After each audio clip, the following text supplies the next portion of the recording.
¿No tiene usted más fe en las ideas que usted mismo descubre que en aquellas que se le sirven en bandeja de plata? Si es así, ¿no demuestra un error de juicio al tratar que los demás acepten a toda fuerza las opiniones que usted sustenta? ¿No sería más sagaz hacer sugestiones y dejar que los demás lleguen por sí solos a la conclusión?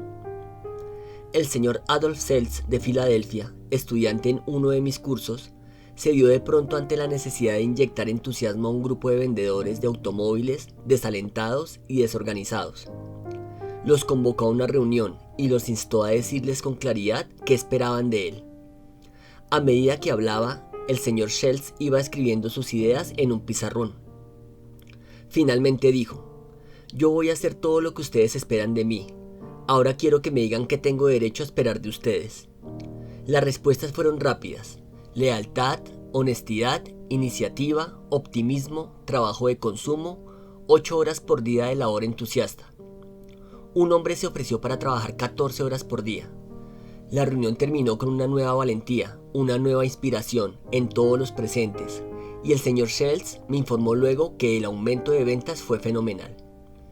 Estos vendedores, concluyó Seltz, hicieron una especie de pacto moral conmigo, y mientras yo cumpliera con mi parte, ellos estaban decididos a cumplir con la suya.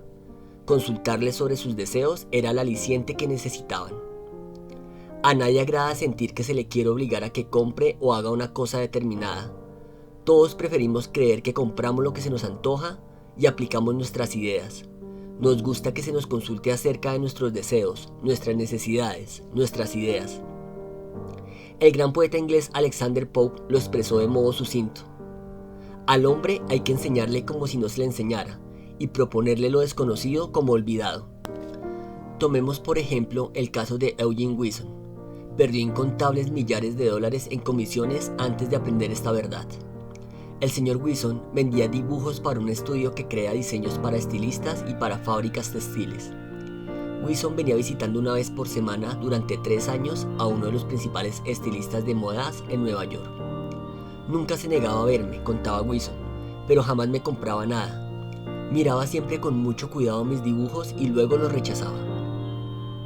Después de 150 fracasos, Wilson comprendió que debía de estar en una especie de estancamiento mental y resolvió dedicar una noche por semana al estudio de la forma de influir en el comportamiento humano y a desarrollar nuevas ideas y generar nuevos entusiasmos.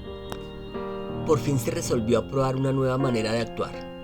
Recogió media docena de dibujos sin terminar en que estaban trabajando todavía los artistas y fue con ellos a la oficina del comprador en perspectiva. «Quiero», le dijo, «que me haga usted un favor si es que puede. Aquí traigo algunos dibujos sin terminar.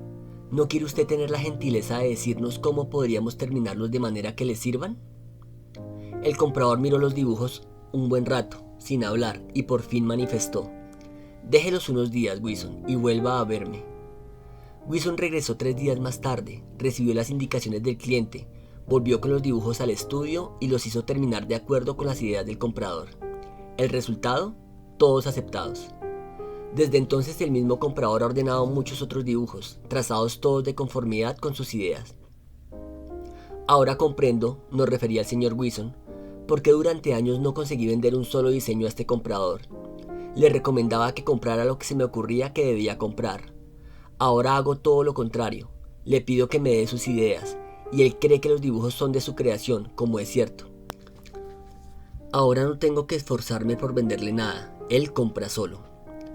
Dejar que la otra persona sienta que la idea suya no solo funciona en los negocios o la política, sino también en la vida familiar.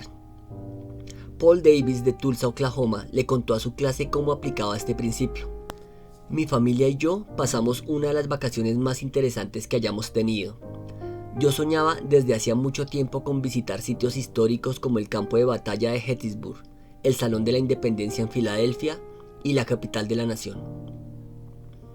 En la lista de cosas que quería ver figuraban el lugar prominente del Valle Forge, Jamestown y la aldea colonial restaurada de Williamsburg.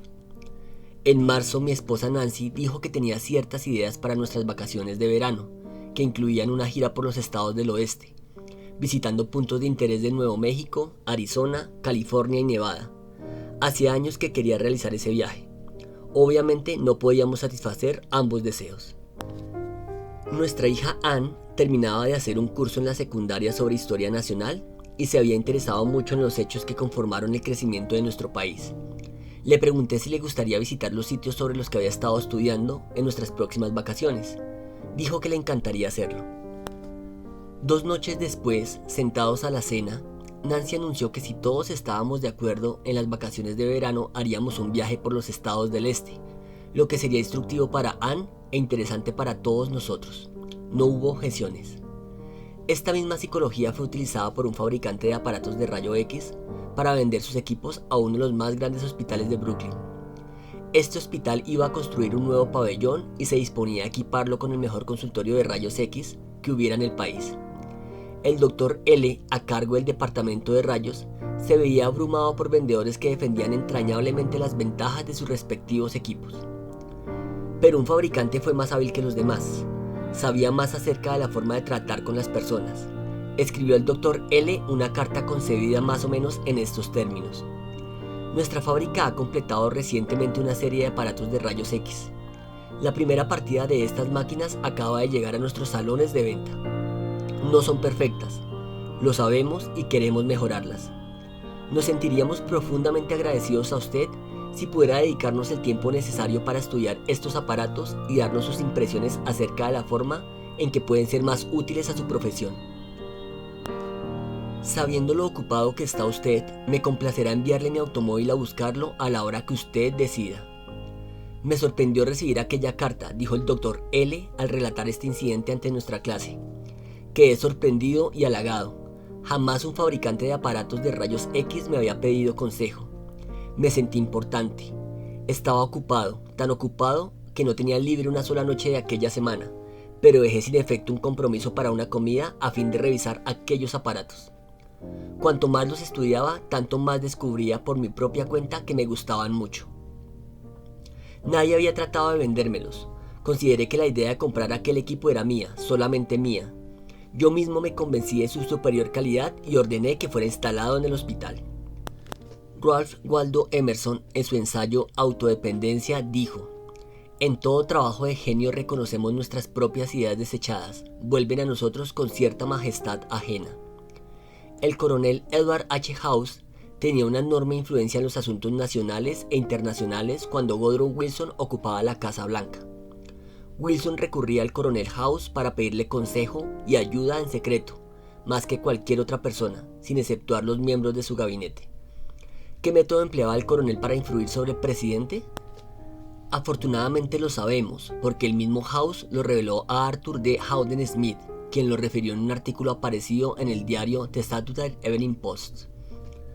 Una vez que llegué a conocer bien al presidente, relató House, supe que el mejor medio para convertirlo a cualquier idea era dársela a conocer como al pasar, pero interesándolo en ella, de modo de hacerle pensar en esa idea por su propia cuenta.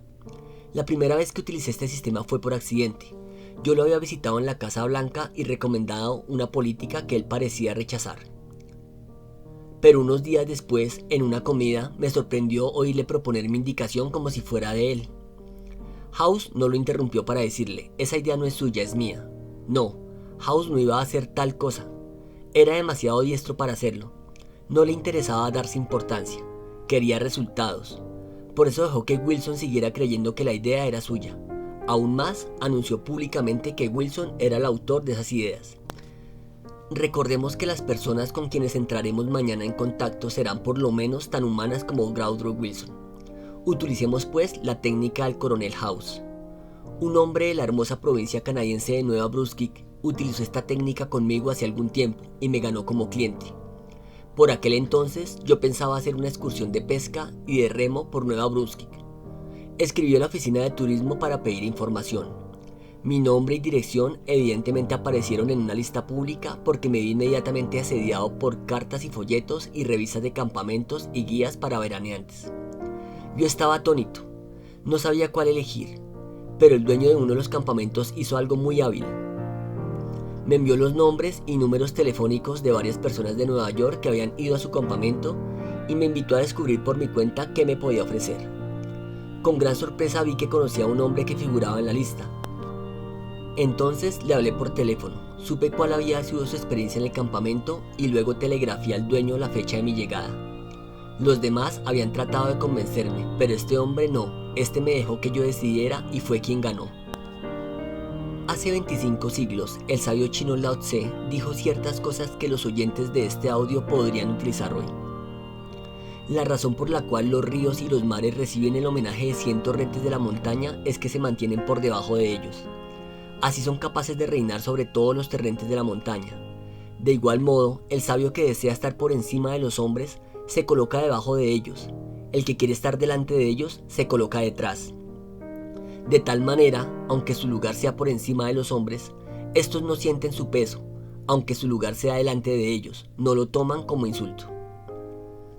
La regla que hemos aprendido hoy es: permita que la otra persona sienta que la idea es de ella. Si te gustó este audio, dale clic en me gusta, compártelo y no olvides suscribirte. También déjanos tus comentarios.